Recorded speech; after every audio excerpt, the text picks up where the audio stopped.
Good afternoon, students. Myself Seema Sharma. Today I'm going to take a lecture on a new topic, that is anti-hyperlipidemic agents. Anti-hyperlipidemic agents discuss करने से पहले just हम बिल्कुल basic इसका पढ़ेंगे, मतलब anti hyperlipidemic classification जो है वो हम कल करेंगे. ठीक है, आज बिल्कुल बेसिक करेंगे कि हाइपरलिपिडीमिया क्या होता है. Next is hyperlipidemia. Hyperlipidemia refers to increased level of lipids, fats in the blood, including cholesterol and triglycerides. Okay? And hyperlipidemia significantly increase your risk of developing cardiovascular disease, coronary artery disease, cerebrovascular, peripheral vascular diseases. जितने भी hyperlipidemia वो क्या करते हैं, levels of lipid and fat जितना भी blood में होता है fat and lipid level उसको increase कर देते हैं. कैसे इंक्रीज करते हैं? By increasing cholesterol and triglycerides. ठीक है. और हाइपरलिपिडेमिया जब मतलब ये फैट्स हम कह रहे हैं लिपिड्स इंक्रीज होते हैं ब्लड में, तो ये क्या करते हैं अपने साथ एक रिस्क, अदर डिजीजेस का रिस्क भी इन्हांस कर देते हैं. मतलब मे बी डिजीजेस इसकी वजह से हो सकती हैं, ये रीजन बनता है. Diseases like cardiovascular disease, coronary artery disease, cerebrovascular disease and peripheral vascular disease. Next, it means कि hyperlipidemia results from the abnormalities in lipid metabolism or plasma lipid transport or a disorder in the synthesis and degradation of plasma lipoproteins. तो क्या है, हम क्या बोल रहे हैं कि हाइपरलिपिडेमिया हमारा है किस वजह से होता है? जितनी भी एबनॉर्मेलिटीज होती हैं कहाँ पे, लिपिड मेटाबॉलिज्म में या प्लाज्मा लिपिड मेटाबॉलिज्म में, तो उससे क्या होगा, जितना भी प्लाज्मा लाइपोप्रोटीन का सिंथेसिस एंड डिग्रेडेशन, इसमें कुछ भी या तो उसकी सिंथेसिस में या उसकी डिग्रेडेशन में कुछ भी डिसऑर्डर होगा तो वो रीजन बनेगा हाइपरलिपिडेमिया का. Next, causes of hyperlipidemia. अब क्या कारण है जिनकी वजह से हाइपरलिपिडेमिया होता है? Mostly hyperlipidemia is a caused by lifestyle habits और ट्रीटेबल मेडिकल कंडीशंस. ठीक है, लाइक ओबेसिटी. मतलब ये कह रहे हैं हम अपनी डेली लाइफस्टाइल की वजह से, रीजन से हमें हाइपरलिपिडेमिया होता है. जैसे ओबेसिटी, ओबीज पेशेंट्स को अगर हम एक्सरसाइज नहीं कर रहे हैं, जस्ट फैट स्टोरेज होता जा रहा है और मतलब बिल्कुल भी एक्सर्शन नहीं कर रहे, स्मोकिंग कर रहे हैं, डायबिटीज़ की डिजीज़ है, ऑब्स्ट्रक्टिव जॉन्डिस है, ये कोई और थायराइड ग्लैंड प्रॉब्लम है, तो वो सारे क्या करते हैं, रीजन बनते हैं फॉर द हाइपरलिपिडेमिया.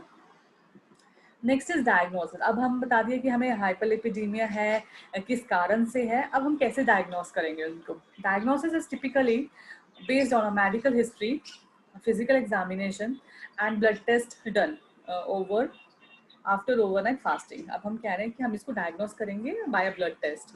अब ब्लड टेस्ट में कैसे, cholesterol, triglycerides, HDL level, LDL level and cholesterol HDL ratio, इससे इसको डायग्नोस करेंगे इस लिमिट से. देखो, डिजायरेबल हमें कितना चाहिए, लेस देन 200 mg पर डीएल क्या कोलेस्ट्रॉल. तो ये हमारा रेंज है जिससे हम मतलब आइडेंटिफाई कर लेंगे कि हमें हाइपरलिपिडेमिया है कि नहीं. जैसे हम एक दो ही इसमें से डिस्कस करते हैं. First is cholesterol. कोलेस्ट्रॉल में लेस देन, अगर हमारा मतलब कितना रेंज होना चाहिए, 200 से लेस होना चाहिए. बट अगर 200 to 239 है, that means in the border line है, वो हमें रिस्क फैक्टर है, वो मतलब रिस्क कह सकते हैं उस कंडीशन में है. बट अगर 239 से अबव है, लाइक 240 mg पर डीएल, तो हमें क्या है, कोलेस्ट्रॉल इंक्रीज हुआ है और हमें इसका ये हाइपरलिपिडेमिया कॉज हो चुका है. Next is triglyceride, less than 150, and the borderline range is 150 to 199, and high risk factor is 200 to 499.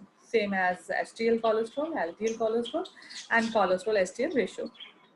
Next is biochemistry of plasma lipids. अब हम बता रहे हैं कि हमने अभी जस्ट जनरली बता दिया कि हाइपरलिपिडेमिया क्या है. अब हम उसमें बताएंगे कि क्या क्या फैक्टर्स हैं जो मतलब इंक्रीज कर रहे हैं, जिन वजह से हम कह रहे हैं कि हमारा फैट डिपोजिशन या लिपिड इंक्रीज हो रहा है. What are lipids? Lipids are the heterogeneous mixture of fatty acids and alcohol that are present in the body. ठीक है, क्या होते हैं लिपिड्स? एक फैटी एसिड्स और एंड अल्कोहल जो बॉडी में प्रेजेंट होते हैं उसको हम कहते हैं lipids. And major lipids in the blood streams are cholesterol, esters, triglyceride, phospholipids. ये जनरली हमारी बॉडी में है. इनका क्या है, जब अमाउंट इंक्रीज हो जाता है तो वो रिस्क फैक्टर होता है. अदरवाइज इन नॉर्मल अमाउंट में, एक नॉर्मल रेंज में होना बॉडी में बिल्कुल भी हार्म लाइक कंडीशन नहीं है. Next is cholesterol. Cholesterol is a C27 steroid. ये सब ना आपने पहले बायोकेमिस्ट्री में पढ़ा होगा. बट फिर भी आज हम इसलिए डायरेक्टली बताएंगे कि क्लासिफिकेशन में कौन सी क्लासेस हैं और कैसे वो उसको मतलब रिड्यूस करती हैं, बट आपको एटलीस्ट पता होना चाहिए कि कौन से फैक्टर्स हैं जो इंक्रीज करते हैं, जो रीजन बनते हैं हाइपरलिपिडेमिया के, इसलिए हम ये सब आज डिस्कस कर रहे हैं. Cholesterol is a C27 steroid that serves as an important component of all cell membranes, an important precursor molecule for the biosynthesis of bile acids, steroid hormones, and severe fat-soluble vitamins. Next is normal function of cholesterol. मतलब body में है normal functioning क्या करता है cholesterol? It's necessary for a new cells to form and for older cells to repair after injury. कि नए cell की cholesterol body में क्या करता है, न्यू सेल्स को बनाता है, एंड जितने भी ओल्ड सेल्स है जो मैच्योर सेल हो जाते हैं, डेड सेल होते हैं, उनको वापस रिपेयर कर देता है after injury. And cholesterol is also used by the adrenal glands to form hormones such as cortisol by the testes to form testosterone and by the ovaries to form estrogens and progesterone. Next is cholesterol is produced by the liver and we consume it from meat and dairy products. अब देखो liver produce कर रहा है cholesterol को और हम उसको किस form में consume करते हैं, like जितने भी dairy products हैं, dairy products, milk products और meat उस form में, तो वो क्या है ऑलरेडी बॉडी में ब्लड में एंटर कर जाता है, तो हम ये इसको किस से लेते हैं, डेयरी प्रोडक्ट से और मीट फॉर्म से. ठीक है. Next is normal functions of the triglycerides and phosphate. अभी हमने पीछे पढ़ा था कि कोलेस्ट्रॉल के नॉर्मल फंक्शनिंग क्या होते हैं, और हम पढ़ रहे हैं नॉर्मल फंक्शन जो होते हैं ट्राइग्लिसराइड्स के एंड फॉस्फोलिपिड्स के बॉडी में क्या होते हैं.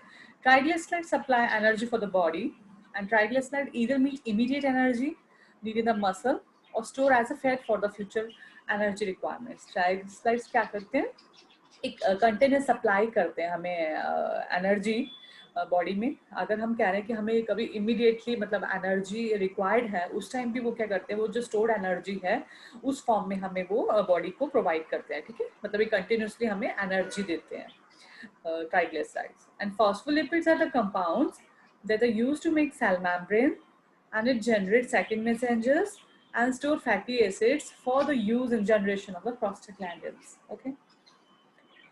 So next, what are lipoproteins? Lipoprotein contains both proteins and lipids and it's bound to another proteins which is called as apolipoproteins. ठीक है, lipoproteins क्या होते हैं, इनमें दोनों होते हैं, प्रोटीन्स भी लिपिड्स भी, जिसको हम apolipoproteins बोलते हैं, मतलब दोनों चीजें, proteins and lipids, which allows fats to move through the water inside and outside the cell. Since blood and other body fluids are watery, so fats need a special transport system to travel around the body. These are lipoproteins are carried from one place to another, mixing with protein particles called as lipoproteins. And there are 4 or 5 types of lipoproteins which individually have their each distinct job. हर किसी का अपना lipoproteins का अपना अलग एक functioning होती है. ठीक है, ये क्या करते हैं, एक प्रोटीन पार्टिकल के साथ, लाइपोप्रोटीन्स के प्रोटीन पार्टिकल के साथ मिक्स होके एक जगह से दूसरी जगह जाते हैं, जिसको हम कहते हैं लाइपोप्रोटीन्स. ओके.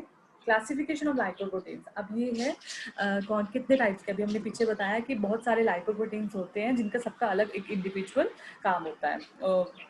अब कौन कौन से लाइपोप्रोटीन्स होते हैं, first is chylomicrons, BLDL, IGL, LDL, HDL. ये हम लोग जब भी कभी टेस्ट करवाते हैं, तो जितने भी टेस्ट में ये सारे लेवल्स हमें पता होता है, बट मतलब हमें जनरली ये नहीं पता होता कि किसका क्या इंडिविजुअली क्या फंक्शन है, और ये मतलब इनका अगर हम कह रहे हैं कि कुछ रेंज इंक्रीज हो रही है, कम हो रही है, तो क्या डिसऑर्डर हो रहा है. ठीक है, तो हमें ये पता होना चाहिए. नेक्स्ट इज classification में first है chylomicrons. Composition is triglyceride and 1% protein. So its primary function for the chylomicron is its transport dietary triglycerides to adipose tissues and muscles. ये क्या करते हैं, जितने भी हमारे ट्राइग्लिसराइड, डाइटरी ट्राइग्लिसराइड जो हमें डाइट के थ्रू मिल रहे हैं, तो उनको क्या करता है, ट्रांसपोर्ट करता है to adipose tissues and muscles में. VLDL as it transport endogenous triglyceride to adipose tissues and muscles. IDL, if they are not usually detectable in the blood. LDL transport endogenous cholesterol from livers to tissues, and HDL, the last one, It collect cholesterol from the body's tissue and it take it back to the liver. मतलब जो भी HDLs हैं ये 60% lipids हैं and 40% protein है. ये क्या करेंगे, कोलेस्ट्रॉल को बॉडी से लेंगे, बॉडी टिश्यू से लेंगे एंड वापस उसको लिवर में लेके जाएंगे. Next is overview of fat metabolism. अब हम कह रहे हैं कि फैट मेटाबोलाइज कैसे होता है बॉडी में. देखो अभी आपको ये डायग्राम दिख रही है, एक साइड है लीवर एंड स्मॉल इंटेस्टाइन. देखो सिंथेसिस ऑफ तो जितना भी लाइपोप्रोटीन्स है जिसमें हमने अभी सेकंड इसका टाइप डिस्कस किया VLDL, एंड इधर स्मॉल इंटेस्टाइन में हम कह रहे हैं जितने भी काइलोमाइक्रोन्स है, जितने भी हम डाइटरी फाइबर्स जो लेते हैं, डाइटरी सोर्स से लेते हैं, वो क्या करते हैं, ये लिवर में मेटाबोलाइज हो रहे हैं, वो ये स्मॉल इंटेस्टाइन में मेटाबोलाइज हो रहे हैं. क्या कर रहे हैं आप?